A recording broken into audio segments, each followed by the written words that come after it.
ఇది ఒక question. 8 persons ఉన్నారంట. పీక్యూఆర్ఎస్టీ యూవీడబ్ల్యూ ఒక రెక్టాంగులర్ టేబుల్లో కూర్చుంటున్నారంట. ఫేసింగ్ సెంటర్ 2 టైప్స్ ఉంటాయి. Facing centre, facing outward centre. ఇది ఫస్ట్ పాయింట్. నెక్స్ట్, వీళ్ళు మెన్షన్ చేసేదాకా మనం ఏది తీసుకోవద్దు, ఛాన్సెస్ కూడా తీసుకోవద్దు. 4 ఎట్ కార్నర్స్ అంటే ఒక రెక్టాంగిల్ ఇదంటే 4 కార్నర్స్ దగ్గర కూర్చున్నారంట, ఇంకో 4 మిడిల్లో కూర్చున్నారంట.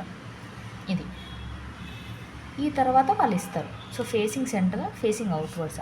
ఫేసింగ్ సెంటర్ అంటే లోపలికి చూస్తున్నారు అని అర్థం. ఎవరైనా ఆల్ ఫేసింగ్ సెంటర్ అంటే లోపలికి చూస్తున్నారు. ఫేసింగ్ అవుట్వర్డ్స్ అంటే బయటికి చూస్తున్నారు అని అర్థం. ఇది important. Facing centre, facing outwards చాలా ఇంపార్టెంట్ రీజనింగ్ సీటింగ్ అరేంజ్మెంట్. ఎందుకంటే ఫేసింగ్ సెంటర్ అంటే లోపలికి చూస్తున్నారంటే మీ రైట్ వాళ్ళ రైట్, మీ లెఫ్ట్ వాళ్ళ లెఫ్ట్, ఇది సెంటర్. అదే ఫేసింగ్ అవుట్వర్డ్స్ అంటే ఆపోజిట్ అయిపోతుంది. వాళ్ళు మనకి రైట్ అంటే వాళ్ళకి లెఫ్ట్, వాళ్ళకి లెఫ్ట్ అంటే మనకి రైట్. అవుట్వర్డ్స్ చాలా కన్ఫ్యూజింగ్ ఉంటుంది, చాలామందికి ఇక్కడే మార్క్స్ పోతాయి. అవుట్వర్డ్స్లో మీరు ఎప్పుడు ఏం గుర్తుపెట్టుకోండి అంటే మీ రైట్ వాళ్ళ లెఫ్ట్, మీ లెఫ్ట్ వాళ్ళ రైట్, ఆపోజిట్ అని గుర్తుపెట్టుకోండి. అవుట్వర్డ్స్ అంటే ఆపోజిట్ అని గుర్తుపెట్టుకోండి. అవుట్వర్డ్స్కి ఇన్వర్డ్స్కి మ్యాక్సిమం కన్ఫ్యూజ్ అయ్యి మనం ఒక్క బాక్స్ తప్పేస్తే వీ విల్ లూజ్ 5 మార్క్స్. అంటే ఒక్క సీటింగ్ అరేంజ్మెంట్ ఇస్తారు, ఇట్ క్యారీస్ 5 మార్క్స్. కొన్నిసార్లు మొన్న గ్రూప్ 4 దాంట్లో ఒక సీటింగ్ అరేంజ్మెంట్ 1 మార్క్ ఇచ్చారు, బట్ చెప్పలేము. కొన్నిసార్లు ఒక పెద్ద పజిల్ ఇచ్చి 5 మార్క్స్ ఇవ్వచ్చు, బట్ క్వశ్చనే రాంగ్ అయిపోతుంది. మీరు అంతా కరెక్టే చేసి ఉంటుంది, ఒక అవుట్వర్డ్ ఒక ఇన్వర్డ్ దగ్గర మిస్ అయిపోయి ఉంటుంది. నెక్స్ట్ ఇంకోటి, రైట్ అంటే ఈ బార్ ఉందనుకోండి, ఇక్కడి నుంచి వీళ్ళంతా వీడికి రైట్, ఎస్కి టీయూవీడబ్ల్యూ వీళ్ళంతా, వీడు ఎస్ సెంటర్ని ఫేస్ చేస్తున్నారంటే ఈ టీయూవీడబ్ల్యూ అంతా రైటే, వీళ్ళందరూ ఎస్కి రైట్లోనే ఉన్నారు. బట్ ఇంకో కండిషన్లో ఇఫ్ వాళ్ళు మెన్షన్ చేస్తే తప్ప మనం పెట్టదు. ఈజ్ ఇమీడియట్ రైట్ టు అంటే మాత్రమే ఇలా పెట్టాలి, లేకపోతే మధ్యలో ఎంతమంది అన్నా ఉండొచ్చు. ఈ కండిషన్స్ కొన్ని ఉంటాయి. రీజనింగ్లో ద మోస్ట్ ఇంపార్టెంట్ అని చెప్పొచ్చు. సో ఇప్పుడు క్వశ్చన్ సాల్వ్ చేద్దాం. క్వశ్చన్ ఏముందంటే 8 పర్సన్స్ ఉన్నారంట. ఫస్ట్ ఒక రెక్టాంగిల్ తీసుకున్నాం. 4 ఎట్ ద కార్నర్స్ అన్నారు, అందరూ ఫేసింగ్ ద సెంటర్ అన్నారు. నేను మీకు ఎగ్జాంపుల్ కోసం అవుట్వర్డ్ చెప్పా, కానీ ఇక్కడ ఓన్లీ ఫేసింగ్ ద సెంటర్ అని చెప్పాను. 4 కార్నర్స్, ఆ 4 మెంబర్స్ ఎవరో తెలియదు. 4 మిడిల్, వాళ్ళు ఎవరో తెలియదు, కానీ వేసుకుంటాం. ఇప్పుడు 2 persons betweens S and V. So ఎస్ని మధ్యలో పెట్టాలా మూలకు పెట్టాలా తెలియదు, కాబట్టి we will take another possibility.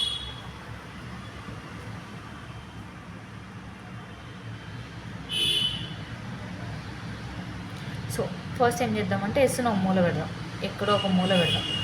2 persons sitting between, ఎస్ని కార్నర్లో పెడదాం. 2 పర్సన్స్ సిట్టింగ్ బిట్వీన్ ఎస్ అంటే ఎస్ వి ఇక్కడ రావచ్చు, లేదా ఎస్ ఇక్కడ తీసుకుంటే 2 పర్సన్స్ వి ఇక్కడ రావచ్చు. మీకు ఫస్ట్ టైం కాబట్టి ఇంత డీటెయిల్గా చెప్తున్నా, మీరు అలవాటు చేసుకొని చేస్తూ ఉంటే ప్రాక్టీస్, మీరు ఇన్ని పాసిబిలిటీస్ వేయనక్కర్లేదు. సో ఇమీడియట్గా మీకు ఒక క్వశ్చన్ చూడంగానే యూ విల్ గెట్ స్ట్రైక్డ్ అనమాట. ఇక్కడ ఉండే ఛాన్స్ లేదు, ఇక్కడ ఉండే ఛాన్స్ లేదని ప్రాక్టీస్ వల్ల వస్తుంది రీజనింగ్. సో ఎస్వి ఇప్పుడు కార్నర్స్లో ఉన్నారు. ఎస్ ఒక సైడ్ ఇటు కార్నర్ ఉన్నారు, ఇటు కార్నర్ ఉన్నాడు, వి ఉన్నారు. సో నేను మిడిల్ ఆఫ్ ద బాక్స్ పెడతా ఎస్ని. ఇద్దరు ఉంటే వి ఇటు అవుతారు, లేదు ఇటు పెడితే ఈ ఇద్దరు అనుకుంటే వి ఇటు ఉంటారు. సో ఇన్ని పాసిబిలిటీస్ వస్తాయి. మనం ఒక పజిల్ కానీ ఒక సీటింగ్ అరేంజ్మెంట్ చేయాలంటే ఫస్ట్ టైం ఏమి తెలియనప్పుడు ఇన్ని పాసిబిలిటీస్ ఉంటాయి. మీరు చందన్ లాజిక్ సార్ కానీ లేకపోతే ఎస్జే ట్యూటోరియల్స్ ఇట్లా చాలామంది ఉన్నారు రీజనింగ్ స్పెషల్గా చెప్పేవాళ్ళు. వాళ్ళ దగ్గర మీరు ఒక ఓన్లీ ఈ క్లాసెస్ కూడా చూడొచ్చు, మీకు ఇంకేమైనా అర్థం కాకపోయినా. ఇఫ్ ఇట్ ఈస్ హార్డ్ అంటే ఇంకొంచెం క్లారిటీగా కావాలి, బికాజ్ నా దగ్గర బోర్డ్ లేదు అండ్ ప్రాపర్ ఫోన్ కూడా లేదు, ఒక ఫోనే ఉంది, దాంతో నుంచి నేను అప్లోడ్ చేస్తున్నా. So try to understand, I'm just helping you. ఇప్పుడు 1 person sit between V and P, ఇక్కడ 1 person sitting between V and P అన్నారు. అండ్ ఇక్కడ క్వశ్చన్లో 1 person sit between V and P అన్నారు, అంటే పి ఇక్కడ రావచ్చు ఇక్కడ రావచ్చు. సో హింట్ ఇచ్చాడు, who is not an immediate neighbour of S, అంటే పి ఇమీడియట్ ఎమ్మటే ఎస్ పక్కన లేడు. సో ఈ ఛాన్స్ అనమాట.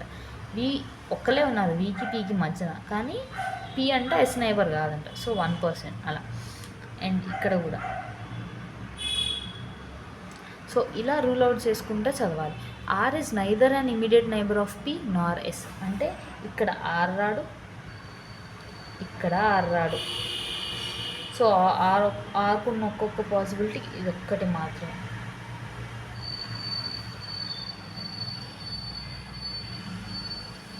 అండ్ ఇక్కడ కూడా అంతే, ఇక్కడ రాడు, ఇక్కడ రాడు, పీకి రాడు. సో ఇమ్మీడియట్ లెఫ్ట్ ఆఫ్ ఆర్లోనే ఉంటాడు. అలా రూల్ అవుట్ చేసుకుంటూ పీకి ఇమీడియట్గా ఉండడు, ఎస్కి ఇమీడియట్గా ఉండడు R. So U sits immediate right of వి.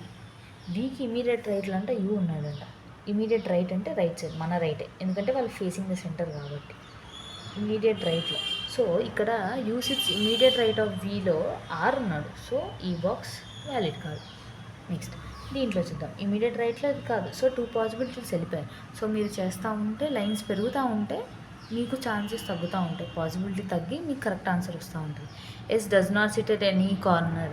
ఈ పాయింట్ మీరు ఆల్రెడీ ప్రో అయ్యింది, లేకపోతే ఒక 5 to 6 టైమ్స్ ఒక క్వశ్చన్ ప్రాక్టీస్ చేస్తే మీరు క్వశ్చన్ అంతా చదువుతారు కాబట్టి ఈ ఈ బాక్స్ వేసుకోరు ఆటోమేటిక్గా.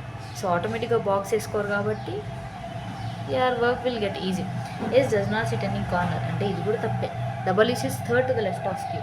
ఇక్కడ క్వశ్చన్ ఏంటంటే మనకు మొత్తం ఎంతమంది ఉన్నారు, PQRSTUVW 8 మెంబర్స్ ఉన్నారు.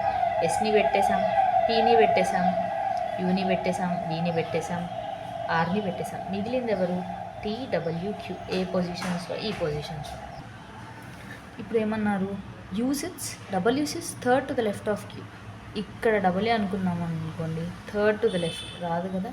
యూకి థర్డ్ టు లెఫ్ట్ ఇటు ఉంది, అంటే ఎటు చూస్తుంది ఇది, ఇన్వర్స్. మీకు అంత డౌట్ ఉంటే ఒకసారి తిప్పి చూసుకోండి. ఇది ఫేసింగ్ ద సెంటర్ అంటే థర్డ్ టు లెఫ్ట్, 1 2 3. ఇక్కడ డబల్యూ అనమాట. W is third to the left of U, third to the left of queue.